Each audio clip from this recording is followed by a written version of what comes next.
Assalamualaikum warahmatullahi wabarakatuh. Sebelumnya perkenalkan, saya Anissa Herianti dengan NIM C1C023049. Di sini saya akan menjelaskan materi mengenai desain riset dari mata kuliah metodologi penelitian. Langsung saja ke materi yang pertama mengenai pengertian desain riset. Jadi apa sih desain riset itu? Ada beberapa definisi desain riset, tapi tidak ada satupun yang mencakup keseluruhan aspek penting dari desain riset.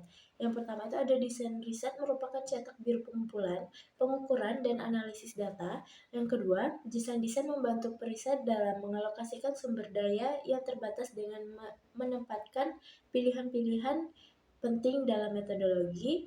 Yang ketiga, desain riset adalah rencana dan struktur investigasi yang dibuat sedemikian rupa sehingga diperoleh jawaban atas pertanyaan riset. Yang keempat, desain riset mengungkapkan struktur masalah riset kerangka kerja, organisasi, atau konfigurasi hubungan antara variabel satu studi dan rencana investigasi yang digunakan untuk mendapatkan bukti-bukti empiris dari hubungan tersebut.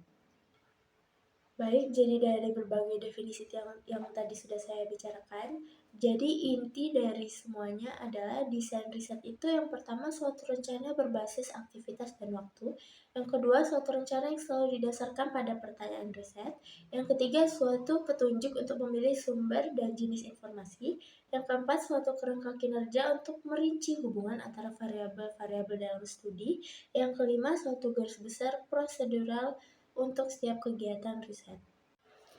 Baik, selanjutnya mengenai derajat kristalisasi pertanyaan riset. Studi eksplorasi cenderung berstruktur longgar dengan tujuan untuk mengetahui tugas-tugas atau kesempatan riset di masa yang akan datang. Tujuan jangka pendek dari eksplorasi biasanya mengembangkan hipotesis atau pertanyaan untuk riset yang selanjutnya. Studi formal dimulai pada saat eksplorasi selesai, dimulai dengan suatu hipotesis atau pertanyaan riset yang kemudian melibatkan prosedur dan spesifikasi sumber data yang tepat. Selanjutnya, metode pengumpulan data. Klasifikasi ini membedakan antara proses pengamatan dan komunikasi. Proses pengamatan meliputi studi di mana periset memeriksa kegiatan suatu objek atau sifat atau suatu material tanpa berupaya untuk mendapatkan tanggapan dari siapapun. Dalam studi komunikasi, pada saat mengajukan pertanyaan kepada subjek dan mengumpulkan tanggapan mereka baik secara pribadi ataupun non-pribadi. Selanjutnya, pengontrolan variabel oleh periset. Dalam menguji atau mengingat adanya probabilitas kemampuan perusahaan mampu membandingkan antara desain eksperimen dan desain laporan sesudah fakta.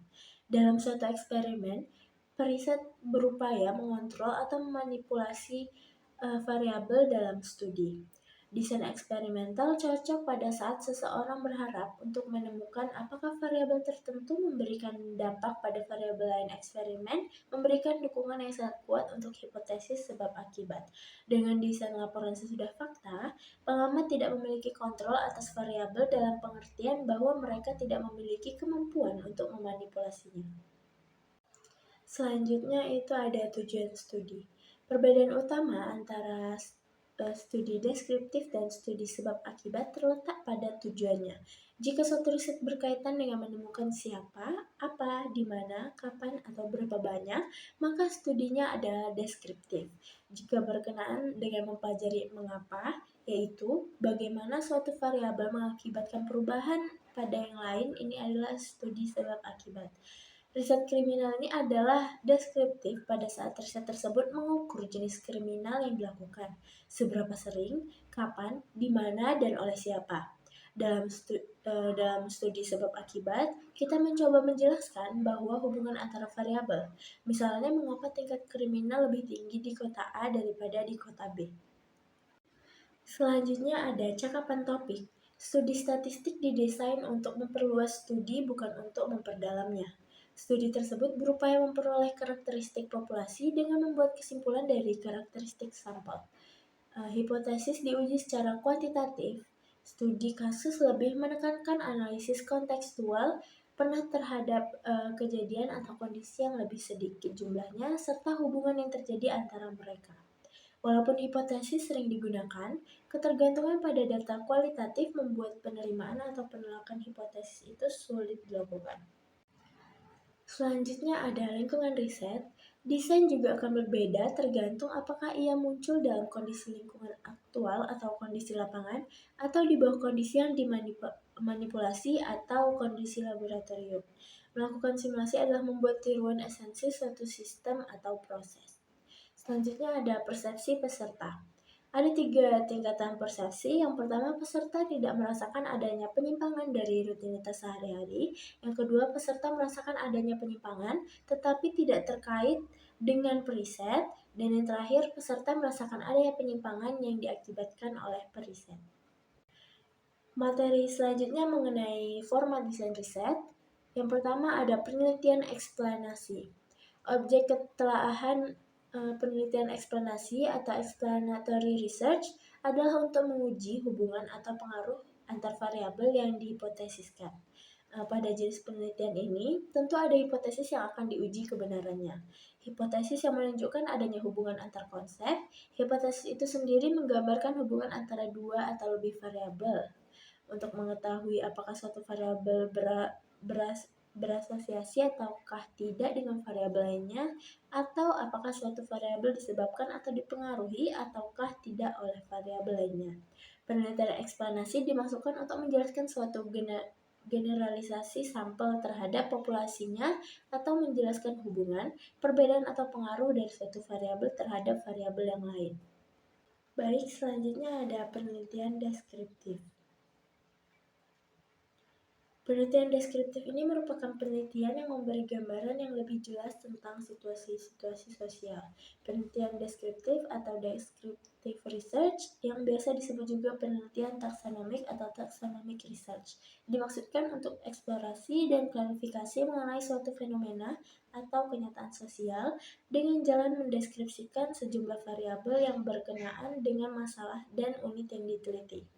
Penelitian deskriptif berakar pada filsafat fenomenologi atau positivis yang pertama kali dikembangkan oleh seorang matematikawan Jerman yang bernama Edmund Husserl di tahun 1850 sampai 1938. Menurut Husserl ini bahwa filsafat fenomenologi ini berupaya untuk memahami makna yang sesungguhnya atas suatu pengalaman dan menekankan pada kesadaran yang disengaja atas pengalaman. Karena pengalaman mengandung penampilan keluar dan kesadaran di dalam, yang berbasis pada ingatan, gambaran, dan makna. Penelitian ini berakar pada tradisi dalam sosiologi dan antropologi yang bertujuan untuk memahami suatu gejala seperti apa adanya tanpa harus mengontrol variabel dan tidak berusaha menggeneralisasi gejala tersebut dalam gejala-gejala yang lain. Masuk ke materi yang terakhir mengenai penelitian eksperimental. Jadi, penelitian eksperimental atau penelitian eksperimen ini merupakan desain penelitian yang berakar pada paradigma positivis. Penelitian eksperimental ini mengadakan percobaan atau eksperimen untuk melakukan tes hipotesis. Suatu eksperimen selalu dilakukan dalam kondisi di mana satu atau beberapa variabelnya dapat dikontrol. Kontrol dalam penelitian ini mempunyai 2 arti. Dengan kontrol dimaksud bahwa satu variabel atau lebih bersifat tetap, sedangkan variabel lainnya bebas. Misalnya, kita dapat meneliti sikap terhadap tayangan kekerasan di televisi dari berbagai golongan menurut agama, seks, umur, dan sebagainya. Sikap terhadap tayangan di sini merupakan faktor tetap yang dikontrol, sedangkan faktor lainnya bebas. Kita dapat menentukan, menurut tujuan penelitian, faktor mana yang ingin kita kontrol. Jadi yang bersifat tetap atau konstan. Baik, kesimpulan yang saya dapatkan dari materi yang sudah saya jelaskan sebelumnya adalah desain penelitian adalah kerangka metode dan teknik penelitian yang dipilih oleh seseorang peneliti. Desain topik penelitian menjelaskan jenis penelitian atau eksperimental, penelitian survei, korelasional, semi-eksperimental, review, dan subjenisnya, desain eksperimental, masalah penelitian, studi kasus deskriptif. Jenis masalah penelitian yang dihadapi organisasi akan menentukan desain penelitian dan bukan sebaliknya. Fungsi penting dari desain penelitian adalah untuk memastikan validitas, reliabilitas, akurasi, dan keaslian penelitian dengan menggunakan alat yang efektif. Untuk menentukan batas-batas penelitian, desain penelitian juga dapat berfungsi untuk menentukan batas-batas penelitian yang berkaitan erat dengan tujuan. Penentuan desain penelitian sangat bergantung pada prioritas dan pilihan kita sebab masing-masing penelitian mempunyai prioritas yang berbeda pula. Untuk studi penelitian kompleks yang mengakibatkan banyak metode, kita dapat memilih untuk memiliki lebih dari satu desain penelitian. Desain penelitian mencakup berbagai metode pengambilan sampel dan alat yang digunakan untuk mengumpulkan data penelitian. Desain penelitian yang berbeda memerlukan pengaturan yang berbeda untuk melakukan penelitian. Desain penelitian juga menguraikan garis waktu umum yang diperlukan untuk melakukan penelitian dengan menggunakan metode penelitian yang berbeda-beda. Baik, sekian materi yang dapat saya sampaikan mengenai desain riset. Kurang dan lebihnya saya dalam penyampaian materi, saya mohon maaf. Wassalamualaikum warahmatullahi wabarakatuh.